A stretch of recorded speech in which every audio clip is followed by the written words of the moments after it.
Good morning, everybody. Welcome back to Michelle's Garden. I'm out here this morning. It's a Monday morning, my only day off during the week, and I'm out here in the garden. I got tons to do. It is so beautiful. I mean, I just can't express to you how beautiful it is. It's cooled down. It's about 66 right now, I think. It's supposed to be 77 today. We got a little bit of a breeze blowing. I've been out in the greenhouse trying to set up some grow bags, and the garden is a total wreck, but I've got to get out here and get what's left to harvested. I don't know where you're at in your garden, but in my garden it's like peppers peppers and okra, about the only thing left to harvest, and they're still doing pretty good. I mean, it's not cooled off too much that they can't continue to produce, because those are things that like hot weather. But man, did we have a hot summer. I mean, hot, hot, hot. And fall is just so close. It just feels so beautiful out here today. It just makes me want to be here every single day. I do have a few things going as far as a fall garden. I've never really been successful at a fall garden. I've planted stuff and it seems like something always takes them out. But I have the have the greenhouse, ready to plant this year, so I'm hoping I'll have some stuff in there and be able to keep some things going. But I do have some stuff outside in the open growing. I've got some broccoli, some cabbage, some Brussels sprouts, some beets, carrots, some collard greens. What else? I think that's all I got as far as brassicas. I still have some black-eyed peas growing and some pink-eyed purple hull peas. I don't know that they'll make it to harvest because I kind of put them in late, but I want to show you this muscadine vine I got growing here behind me. It came with the property. I mean, it's wild looking. Check this thing out. It's got stuff growing in it that needs to be cut out of it, but there's muscadines all in there, and I need to get them out and try to juice them because I don't like muscadines. Jeff does, but he don't really eat that many of them. And my neighbor picks a few of them, and I've threatened to cut them down. I don't know how many times, but I don't. I might cut them back. Like, look at that. I mean, there's tons of them in here, just getting in here to them. I saw some down here on the end that were actually, let's see if I can get you in here. Can you see those? So I need to get them out and get them juiced. Let me take you down here. That's my neighbor's house right there. Our property goes like all the way out towards her mobile home. Here's my brassicas. This is a raised bed that I built. So there's my broccoli on the end. My Brussels sprouts are in the center, and then my cabbage. And I have some, it looks like bird netting. I think that's what it's called, bird netting over top of it. I was trying to create shade, but it still helps out. I planted a ton of stuff in here, and only a little bit of it's come up. That's beets that need to be thinned out. There's a few beets there, and there's quite a bit of beets there. They do need to be thinned out though. And here's the strawberry patch. It is doing really good. I've gotten quite a few strawberries off of here. Now this strawberry patch struggled at first because of the heat. There's some strawberries right there. Isn't that beautiful? Beautiful and red strawberries this morning. They're gorgeous. They're just absolutely gorgeous. Now I'd like to put some in my, that one's been ate on, in my green stalk, and I think I will do that in the spring. Got a few growing in there. And I did do the electroculture with the strawberries. I did electroculture in my summer garden, and the electroculture, I am 100% on board with that. It done great, especially with my cucumbers. I really like that. So I'm gonna take you in the garden, show you what it looks like, and then we're gonna end up in the greenhouse together. Show you what I'm working on out there. All right. There's my wheelbarrow. I'm getting ready to do some work, guys. I don't know if I could get back far enough to show you these zinnias. They are so beautiful. So absolutely beautiful. I have cut a bunch off of these. I had a friend who passed away a couple weeks back, and I cut a bunch of these and sat them out for her. I'm going to go on the other side here. Try to show you these. Her favorite color was purple, and I cut a bunch and sat them out for her. And then these, I think, are dahlias. I got these on outside of the garden. Isn't that beautiful? I mean, look at that. That is so pretty. So I've got two areas in the garden that I have these zinnias in. I just can't believe how huge they are. I got them from Hoss Tools. Okay, and here's my carrot bed. I have planted carrots twice, and they are finally coming up. They're looking good. We had a nice steady rain all day yesterday. That was very good for my carrots. Here's my other bunch of zinnias.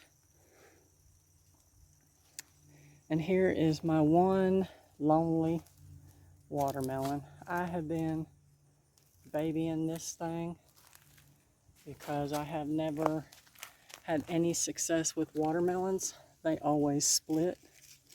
Sit these strawberries down for a second. But I don't think it's ready to pick yet. With the rain all day yesterday, I was worried it would take in too much water and split, but it's still hanging in there. And I'm hoping to have one successful watermelon. Won't that be great? And I've had the electroculture in here with the watermelon plant.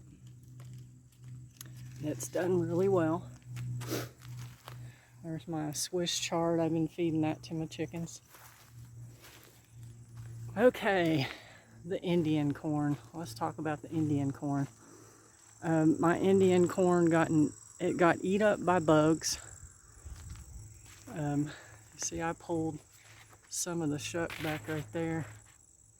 The bugs just got it, and I was really disappointed. Here's one right here. I mean, it was going to be beautiful. It's just the bugs got it. That one there don't look too bad. But I'm going to cut this out today and see what I can harvest off of that. This stuff is really tall. My nasturtiums are still kicking it pretty good. Aren't they beautiful? Okay, and over on this row, this is where my tomatoes were at. I've got, this is collards. I love collard greens. So I planted a whole row of that. And over there is my black-eyed peas.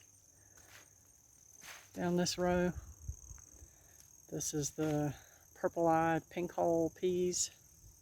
It's like a cow pea, I guess you could call it. This corn over here has got to come out. Bugs got it. This is a basil. This thing is huge. I've just left it so that the pollinators can have it. And all this is just taken over by weeds. That right there, I couldn't even tell you what that is. I have no idea. I have no earthly idea. I've got an okra way down that end. And look at these gourds. These things they're just massive. I need to harvest these. The vine is dying. I wanted to get 11 of these, I think it was, for all the grandkids, so they'd each have a birdhouse to paint. These will have to be picked, and they'll have to be sit out somewhere so that the insides can dry out in them, and you can cut them and make a birdhouse, and they can paint them. All of my sunflowers are dead.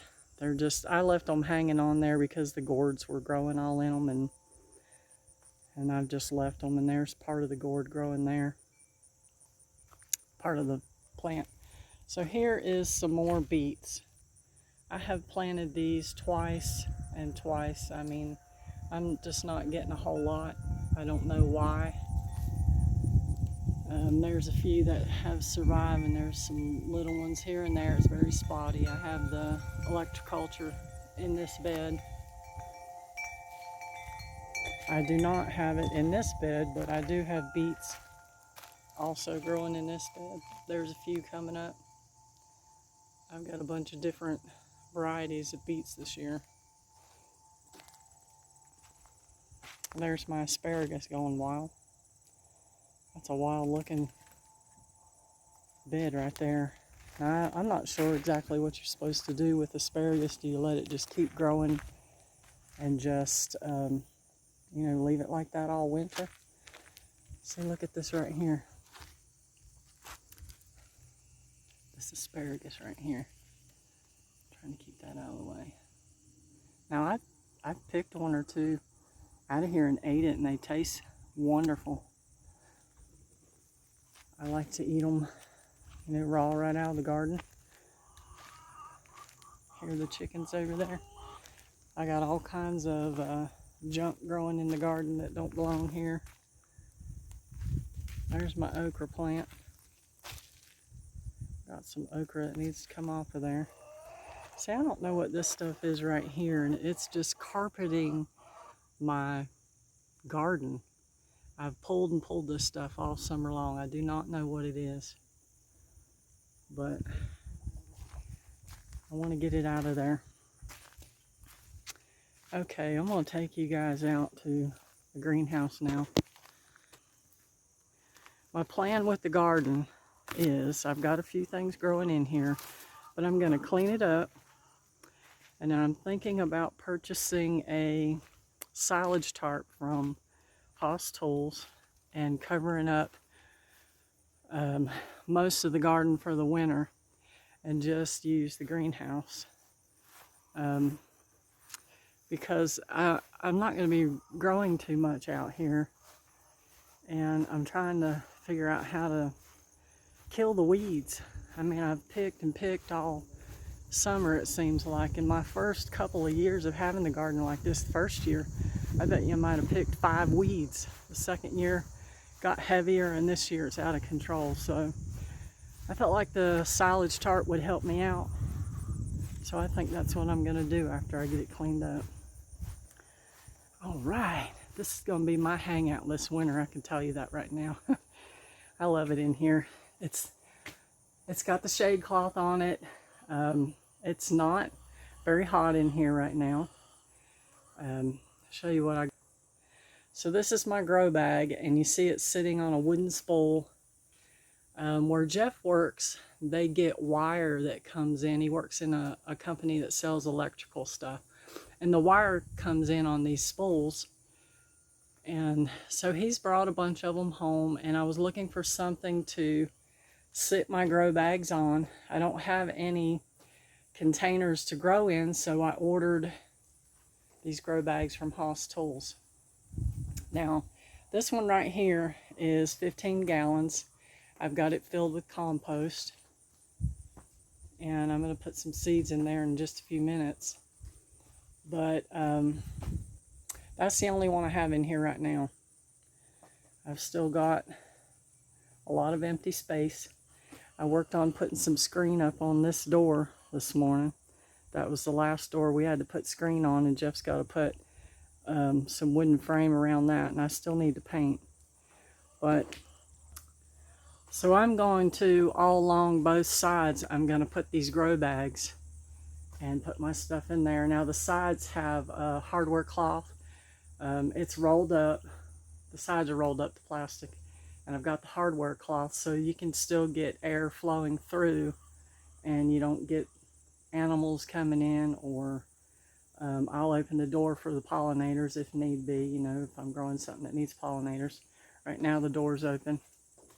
But I'll probably have a chair out here and be sitting out here a lot. We still have to close in the one end. There's plastic over it and it's secured so it can't, you know, blow out or anything. But I still want to frame that in and put a door, and we've not done that yet. But, you know, I've got a few things to do on the inside. I still need to run some 2x4s along the top because I want to hang lights. And so that's what I'm working on today. I'm cleaning up and I'm planting in grow bags. I don't know if you have ever grown in containers. If you have, let me know how well that works. I have a few containers that were given to me from a nursery. They're not very big though, you know, they may be like, they're not even a 5-gallon bucket. They're smaller than that. So I just didn't feel like they would work well out here. And I know some people I've watched on YouTube, they grow in mineral buckets that they get from, you know, cows, and if you have cows and stuff. And I've looked online for that stuff, and it's very expensive. And if you don't need a mineral bucket, you know, with the minerals in it, it'd be pointless to buy one. But I would really like to grow in plastic containers. I just gotta get my hands on some. So for now, I'm just gonna grow in these grow bags, and I will show you how that works as I'm going along. So I've got my seeds out here with me. I'll go ahead and show you what I'm gonna work on planting. Gonna do some celery. I'm gonna do, the kale's gonna go outside. I may try to do some kale inside. I've got this ornamental kale. I tried to grow it one time and couldn't get it to come up, but I'm gonna try it again. I've got some spinach. That's gonna go outside. I may do some in the greenhouse too. I've got my dinosaur kale. I wanna try that. I think I did have some of that before. And I've got my radishes, my Easter egg radishes. Those I may grow outside and inside. This is one I want to try growing in here. This is Chinese cabbage. Yeah, Chinese cabbage, because I wanted to ferment some kimchi. So I'm going to try that in here. That's probably what's going to go in this grow bag right now. And then I've got some more radishes. So that's what I'm doing today, guys. And I hope you're all having a good day. I hope wherever you are, it's nice and cool. Cooled off a little. Here in the foothills of the North Carolina mountains, it has cooled off some. And out this back area of my greenhouse, I have a beautiful view of the mountains. It's absolutely gorgeous. I'll give you a little view before we go. See those mountains? They came and cut the hay in our field this week. They fluffed it. It got rained on. I'm assuming they'll be back this week to get it up. But this country life is a beautiful one. I wish I could be here every day. So I hope you guys are having an awesome day, and I just thank you for being with me today. I'll see you guys next time.